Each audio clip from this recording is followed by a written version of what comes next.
할렐루야, 사랑하는 갈릴리 성도 여러분 반갑습니다. 저는 별이 쏟아지는 갈릴리 교회 김진 목사입니다. 오늘은 지난 시간에 이어서 크로스웨이 제1권 하나님의 구원 계획 제18과 하나님 곧 우리 예수 그리스도의 아버지 파트 2입니다. 이번 과는 총 5장의 그림으로 구성되어 있지요. 지난 시간에는 앞에 2장의 그림을 통해서 삼위일체 하나님에 관해서 살펴보았습니다. 삼위일체라고 하는 단어는 성경에 아무리 찾아도 나오지 않는다고 말씀드렸습니다. 또한 하나님에 관한 모든 것을 이 삼위일체 교리에 다 담아둔 것도 아니라고 분명히 말씀드렸지요. 하나님은 우리가 알고 있는 교리보다 훨씬 더 크신 분입니다. 단지 우리는 성경이 증거하는 그 하나님의 신비를 우리의 부족한 지성과 언어로 이해해서 표현하려고 한 거죠. 하지만 이 삼위일체 교리는 하나님을 이해하기 위해서 반드시 알아야 할 것들입니다. 적어도 내가 섬기며 예배하고 또 의지하는 하나님이 어떤 분인가를 우리가 바르게 알아야만 우리가 바른 신앙을 할 수 있기 때문이지요. 그림에서 보는 것처럼 성부 하나님은 창조의 능력의 손으로 표시되어 있습니다. 맨 위에 있지요. 모든 만물을 창조하시고 유지하시는 분이십니다. 또 인간의 죄로 망가진 세상을 예수 그리스도를 통해서 회복하시는 분이시지요. 두 번째, 성자 하나님은 섬김의 종으로 성육신 하셔서 우리에게 오신 분이십니다. 성부 하나님의 보냄을 받아서 이 땅에 오셔서 십자가의 죽기까지 순종하신 분이십니다. 십자가의 죽음을 통해서 구속, 곧 죄사함의 은혜를 우리에게 허락해 주셨고, 더 나아가서 하나님과 우리가 화해할 수 있는 통로를 열어 주셨습니다. 마지막으로 성령 하나님은 비둘기로 표시되어 있지요.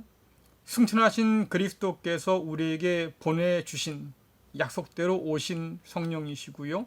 이 땅에서 그리스도 예수의 사역을 계속 이어가셔서 오늘도 우리에게 말씀하시고 또 우리를 새로운 하나님의 피조물로 창조하시는 그런 성령 하나님이십니다. 이처럼 성부, 성자, 성령 삼위의 하나님께서는 세 인격으로 구별되어서 존재하시지만 그러나 사랑 안에서 서로 완전히 하나 되셔서 한 분 하나님으로 존재하시죠. 이것이 삼위일체 하나님의 교리입니다. 하나님께서는 영원 전부터 스스로 계신 하나님이시지만 그러나 그때에도 성부, 성자, 성령으로 계셨습니다. 그리고 앞으로도 한 분 하나님이시지만 그러나 성부, 성자, 성령 삼위일체 하나님으로 계십니다. 이런 삼위일체 하나님에 대해서 우리가 취해야 할 마땅한 태도는 합당한 찬양과 영광을 돌리는 것이지요. 그러나 많은 사람들이 이 삼위일체 하나님을 오해해 왔습니다. 크게 4가지로 정리할 수 있겠는데요. 어떤 사람은 성부, 성자, 성령 하나님을 마치 3등분한 피자나 케이크 조각으로 생각하는 사람도 있어요. 3조각으로 나뉜 피자 조각이 모여서 한 판이 되는 것처럼 성부, 성자, 성령이 각각 3분의 1, 한 조각을 차지해서 그렇게 결합해서 한 하나님이 된다고 오해하지요. 어떤 사람들은 일체가 아닌 세 신을 섬긴 줄 알아요. 그래서 우리가 유일신을 섬기는 것이 아니라 3명의 신을 섬긴다고 생각하지요. 기독교는 그러나 다신교가 아닙니다. 또 어떤 사람들은 한 하나님이 마치 1인 3역의 배역을 맡은 배우처럼 말이죠. 때와 장소에 따라서 각기 다르게 나타난 줄 압니다. 또 어떤 사람들은 성부만 하나님이시고 성자는 하나님이 창조하신 첫 번째 피조물이며 성령은 하나님의 능력이나 에너지쯤으로 아는 사람들이 있어요. 자, 그러나 성자는 천사나 우리 같은 피조물이 아닙니다. 또 성령도 능력을 행하시지만 그러나 능력 자체나 에너지와 같은 비인격적 존재가 아니죠. 성부와 성자, 성령 모두가 다 똑같은 본질을 가진 하나님이십니다. 성부와 성자와 성령 이 세 분 하나님은 우리와 함께 만나시고 교제하시고 우리를 구원하시는 그런 인격적인 하나님이시지요. 자, 이제 오늘 우리가 살펴볼 세 번째 그림은 삼위일체 하나님께서 우리에게 모든 것을 다 주신다는 것을 보여줍니다.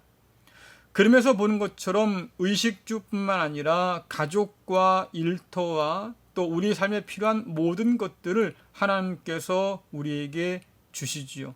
왜냐하니까 하나님은 천지 만물을 창조하셨을 뿐만 아니라 그 모든 만물의 주인이시기 때문에 그렇습니다. 이 그림은 지난 사과에서 살펴본 그림인데요. 하나님께서 창조하신 모든 것의 주임을 보여주지요. 그림의 라벨은 하나님의 소유라고 분명히 표시되어 있습니다.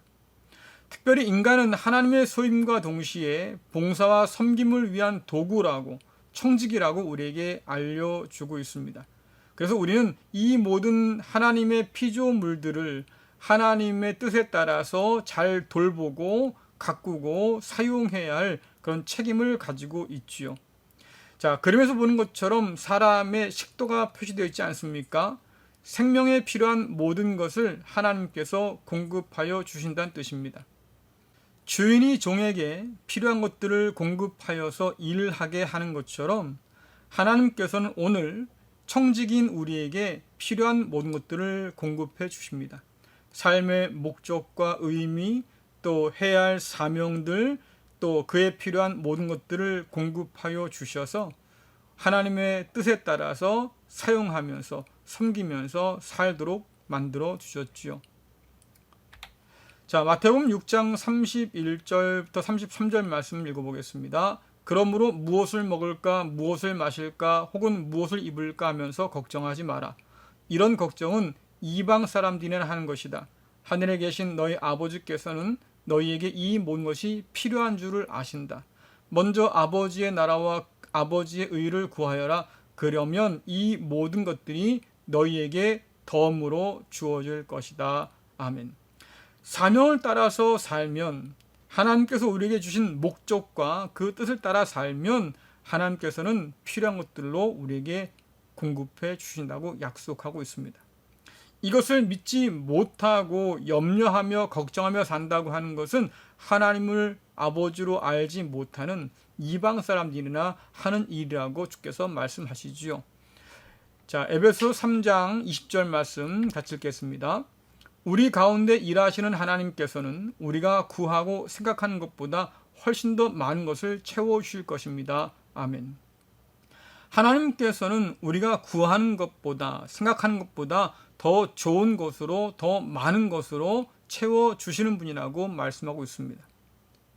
하나님께서는 우리에게 필요한 것이 뭔지 이미 아실 뿐 아니라 그것을 더 좋은 것으로 채워줄 수 있는 그런 능력의 하나님이시죠. 하나님은 언제나 우리에게 주시는 분이십니다. 그래서 그림을 보시면 하나님은 우리에게 주시고 우리는 그저 주시는 그 모든 것들을 은혜로 받아 누리지요. 그리고 찬양하며 감사합니다. 우리가 가진 그 어떤 것도 그래서 본래부터 내 것인 적이 없어요. 또 하나님의 것이 아닌 적도 없었습니다. 모두가 다 하나님의 것이고 그것을 우리에게 친히 은혜로 주신 것이죠. 자, 여러분 이것을 헌금 생활에 한번 적용해 보세요. 11조 헌금을 생각해 보면 우린 보통 그렇게 생각하지 않습니까? 11조는 10개 중 9개는 내 것이고 1개만 하나님 것이라고 생각하잖아요. 자, 그런데 이 모든 것이 하나님 것이라고 하는 것을 우리가 기억한다고 하면 사실은 하나님의 은혜가 더 크다는 것을 깨닫게 됩니다. 10개 모두가 다 하나님 것인데 그 중에 9개나 저와 여러분에게 주신 거예요. 여러분 놀랍지 않습니까? 이것이 하나님의 은혜예요. 그러므로 이 은혜를 받아 누리는 우리는 하나님께 감사와 찬양으로 영광 돌립니다. 이것은 당연하고 마땅한 일이지요. 종교개혁가 루터는 이런 우리를 거지에 비유했습니다. 왜냐하니까 하나님께서 주셔야만 얻을 수 있는 것이기 때문에 그렇습니다. 종종 우리의 힘을 자랑하는 사람들은 그렇게 말하죠. 내가 일해서 내가 번 것이고 내가 모은 것이다 라고 얘기해요. 그러나 성경의 진실은 그렇게 말하지 않습니다. 우리가 아무리 애를 쓰고 수고해도 그러나 수고의 떡을 먹도록 만들어 주시는 분은 하나님이에요. 하나님께서 우리에게 모든 것을 공급하시는 참 좋은 아버지가 되십니다. 우리는 그리스도 예수를 통해서 그 하나님을 좋은 아버지로 만나게 되었습니다. 자, 역대상 29장 11절부터 13절 말씀 읽어보겠습니다. 여호와여, 여호와는 위대하시고 능력이 많으시며 영광과 승리와 위엄이 주의 손에 있나이다. 하늘과 땅의 모든 것이 주의 것이고 나라도 주의 것입니다. 여호와여, 주는 모든 것을 다스리시는 분이십니다. 부와 명예도 주에게서 나오며 주는 모든 것을 다스리십니다. 누구든지 위대하고 강하게 할 수 있는 힘과 능력이 주께 있습니다. 우리 하나님 감사합니다. 주의 영광스러운 이름을 찬양합니다. 아멘. 우리가 누리는 모든 것이 하나님의 것이지요. 하나님께서는 그 뜻하신 대로 우리에게 나누어 주십니다. 그러므로 우리가 할 수 있는 것은 겸손한 마음으로 받아서 감사한 마음으로 누리는 것입니다. 우리의 감사는 예배와 찬양을 통해서 하나님께 받으실 제물로 드려지지요.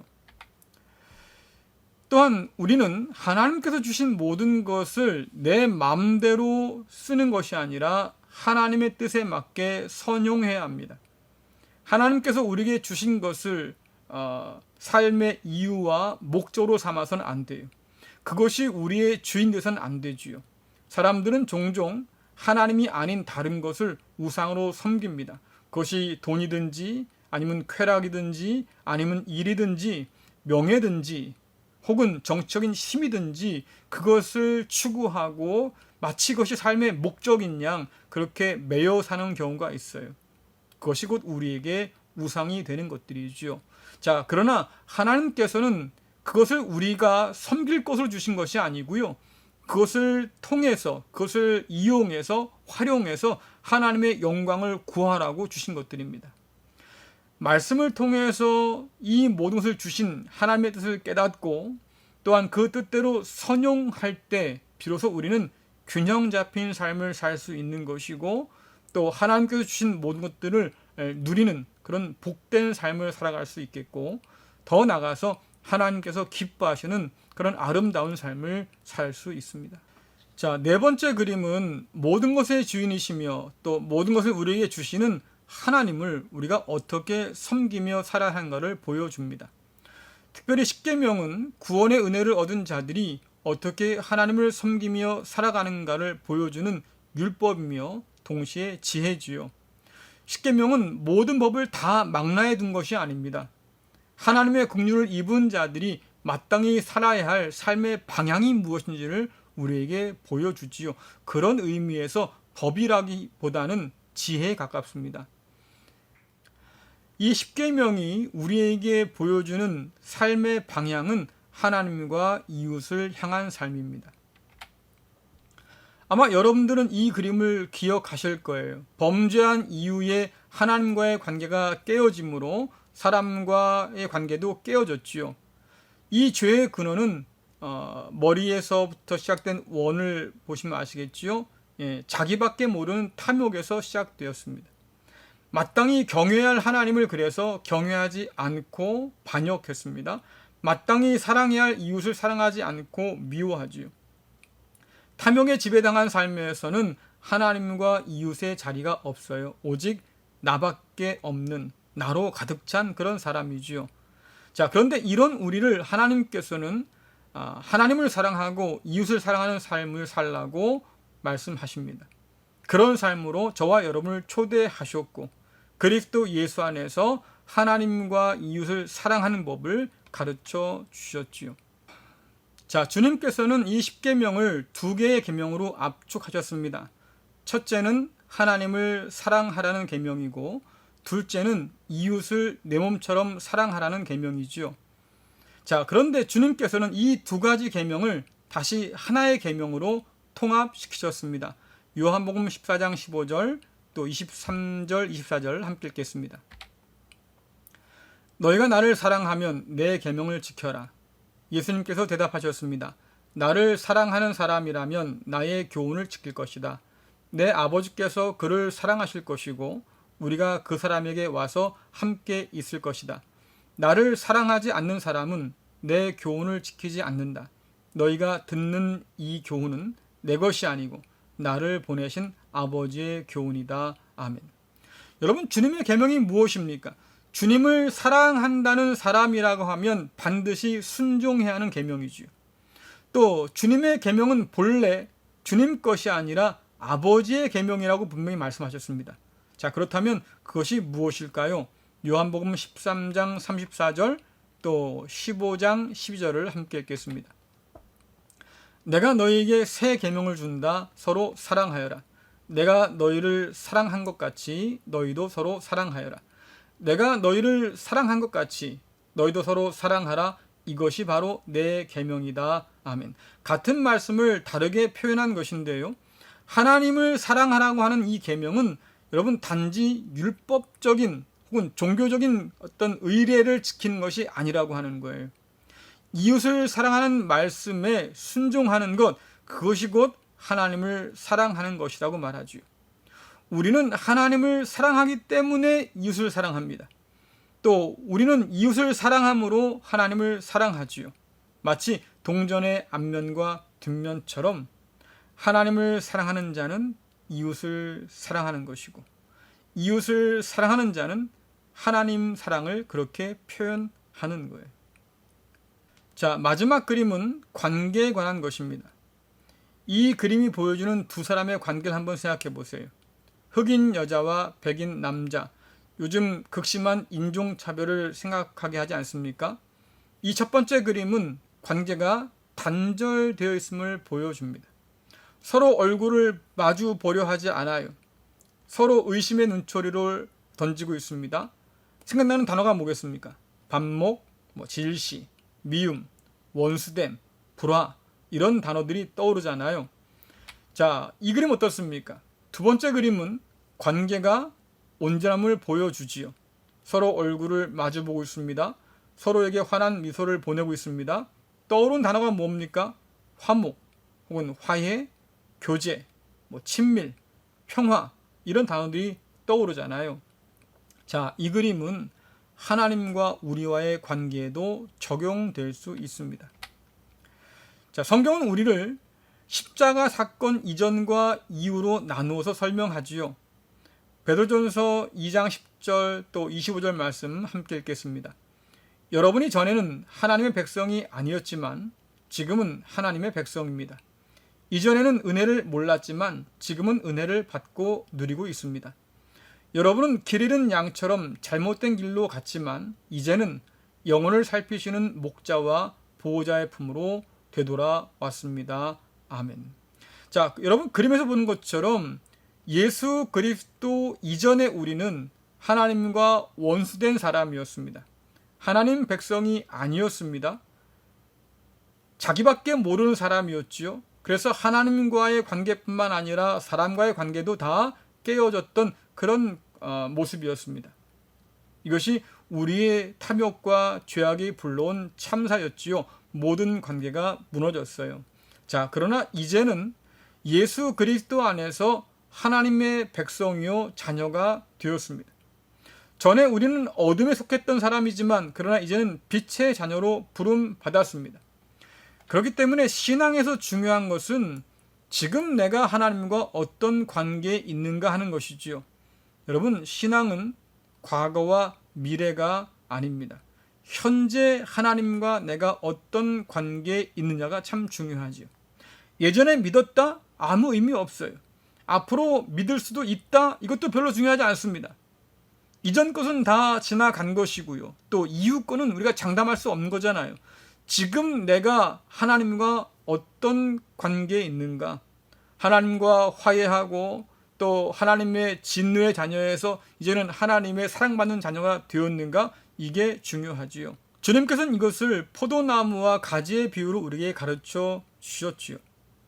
포도나무 가지가 과거에 나무에 붙어 있었다? 아무 의미 없어요.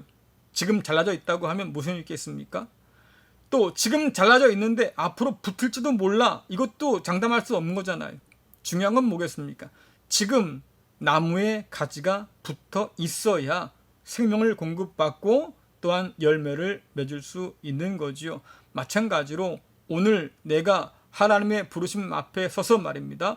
하나님께서 주시는 용서와 구원의 그 은혜를 받아 누리면서 하나님과 화해한 그런 관계가 되어 있지 않으면 우리의 신앙이라고 하는 것은 아무런 의미가 없다고 하는 거예요.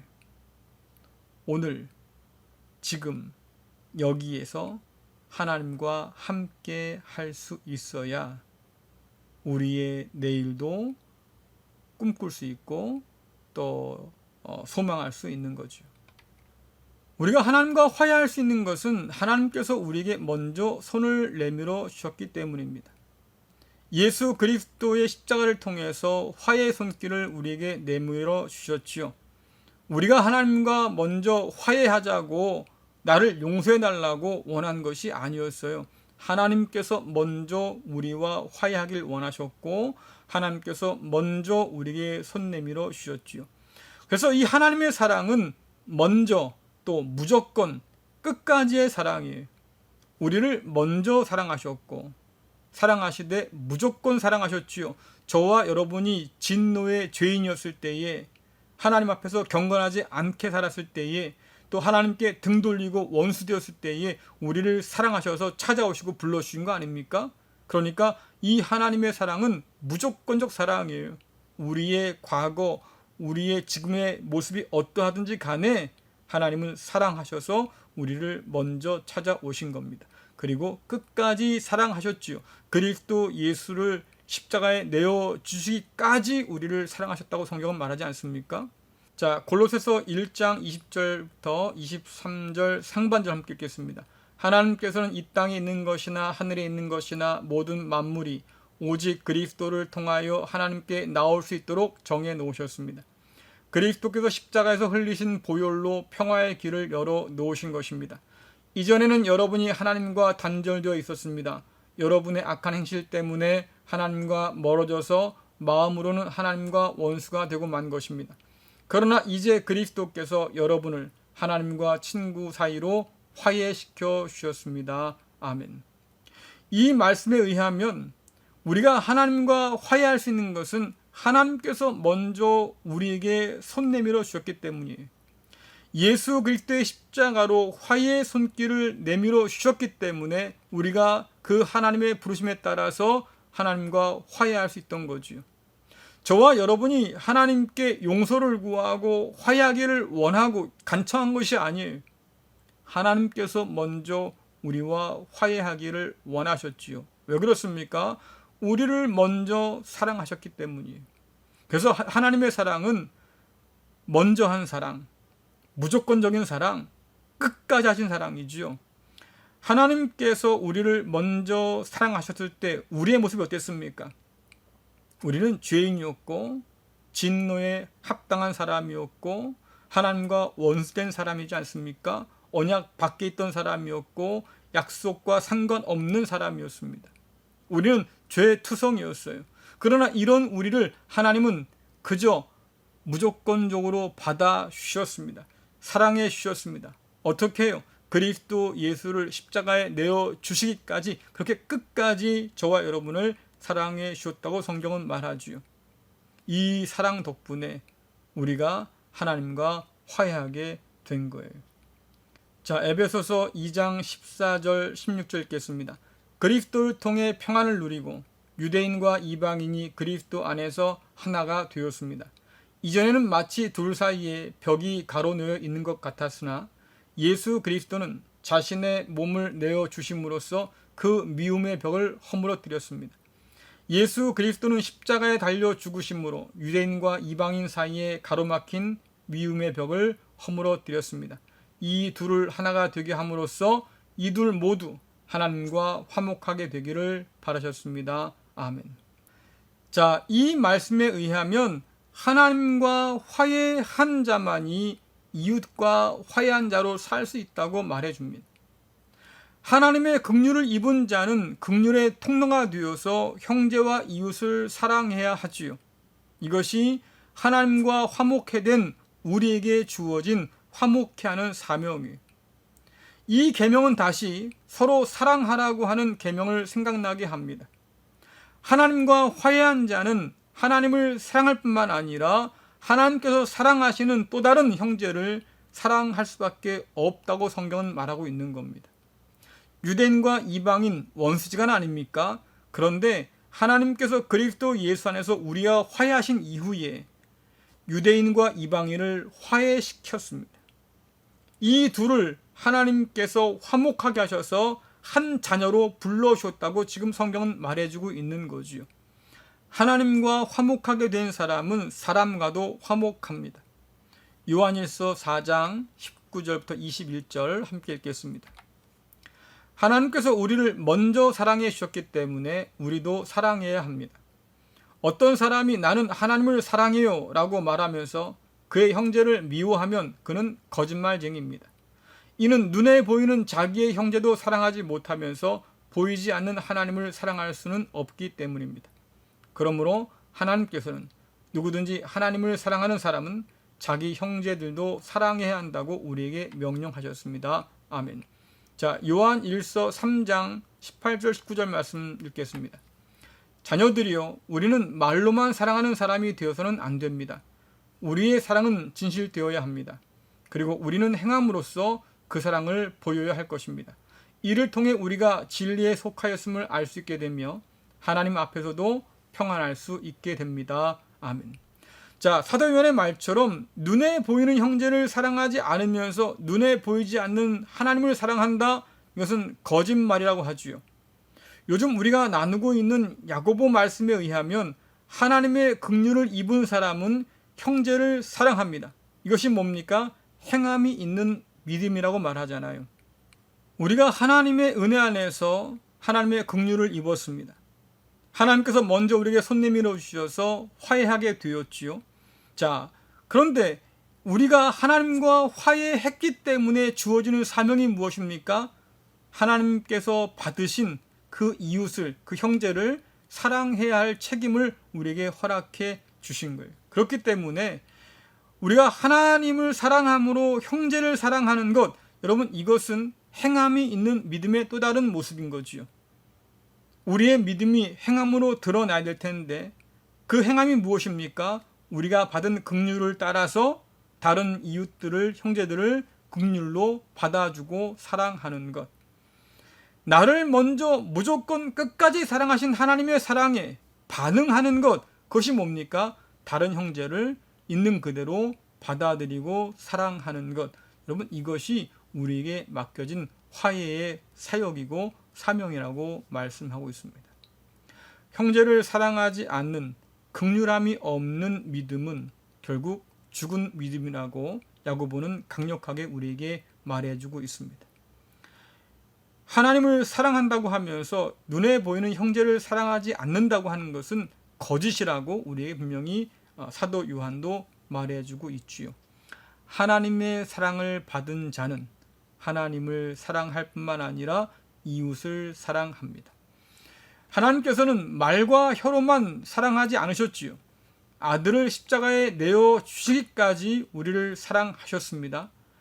진실함으로, 행함으로 우리에게 그 사랑을 보여주셨습니다. 그러므로 그 하나님의 긍휼을 얻은 우리가 다른 형제를 사랑할 때에 말과 혀로만 사랑하는 것이 아니라 진실된 행동으로 사랑하라고 권면하고 있는 거예요. 우리가 긍휼함으로 형제를 사랑할 때 비로소 하나님을 얼마나 사랑하는지가 드러납니다. 또 우리가 그 사랑함으로 형제를 사랑할 때에 하나님께 속한 사람이라고 하는 것이 증명될 수 있는 거지요. 오늘날 많은 사람들이 교회에 대해서 또 성도들에 대해서 의심의 눈초리를 버리지 못하고 있습니다. 정말 저 사람들이 하나님의 사람들이 맞을까? 왜 이런 질문을 던지겠습니까? 우리 안에 하나님을 사랑하고 이웃을 사랑하는 것이 보이지 않기 때문이죠. 우리가 형제를 사랑하지 못하기에 하나님을 사랑한다고 하는 것을 의심할 수밖에 없는 거예요. 오늘 우리는 하나님의 이 긍휼함에 어떻게 반응할까요? 모든 것을 다 주시고 서로 사랑하라 말씀하신 이 하나님의 말씀 앞에서 우린 어떻게 순종합니까? 주께서 말씀하십니다. 나를 사랑하는 자는 내 계명을 지킨다. 형제를 사랑하는 것, 하나님께서 우리에게 주신 긍휼을 따라서 이웃들을 품어 안는 것, 여러분 그것이 우리가 하나님의 사람임을 증거하는 것이고 그리스도 예수의 제자라고 하는 것을 증거하는 증거가 됩니다. 우리에게 주신 그 은혜를 잊지 마시고 말과 혀로만 사랑하는 것이 아니라 삶으로, 진실함으로, 행동으로 사랑해서 이 세상 가운데 우리가 하나님의 참 백성이요 그리스도 예수의 제자임을 온전히 드러내는 저와 여러분 될 수 있기를 간절히 바랍니다. 기도하겠습니다. 은혜로우신 하나님 아버지 참 감사합니다. 하나님께서 모든 것의 주인이시고 또 사랑하는 우리를 택하여 부르셔서 필요한 쓸 것들로 공급하여 주셨습니다. 우리는 하나님의 그 주시는 은혜 안에서 모든 것을 누리며 살아가고 있습니다. 이 모든 은혜 주심을 참으로 감사를 드립니다. 아버지, 주신 것 잘 선용해서 하나님 영광 위에 쓸 수 있도록 인도하여 주옵소서. 또한 하나님께서 우리를 먼저 사랑하여 주셔서 손 내밀어 주시고 그리스도 예수 안에서 우리와 화해해 주셨습니다. 우리가 이제는 하나님의 백성이요 하나님의 자녀가 되었습니다. 더 이상 어둠 가운데 속한 자가 아니라 빛에 속한 자가 되었고 또한 하나님의 원수가 아니라 하나님의 사랑받는 자녀로 살아가게 하셨습니다. 우리를 불러주신 하나님 아버지, 우리에게 주신 그 사랑 가슴에 안고 살게 하시고 그 사랑으로 우리의 형제들을 사랑할 수 있도록 인도하여 주옵소서. 우리가 말과 혀로만 사랑하는 사람이 아니라 하나님께서 그리스도 예수를 보내주신 것처럼 참으로 진실함으로 또한 행함으로 사랑할 수 있도록 인도하여 주옵시고 우리가 이 세상 가운데서 하나님을 사랑하고 이웃을 사랑하며 살아갈 때에 참으로 우리가 하나님의 백성인 것과 하나님의 자녀인 것이 드러나게 하시고 또한 그리스도 예수의 제자임이 드러날 수 있도록 주여 역사하여 주옵소서. 예수님의 이름으로 기도드리옵나이다. 아멘. 네, 마치겠습니다. 남은 날들도 주님 안에서 강건하시고 또 평안하시기를 빕니다. 감사합니다.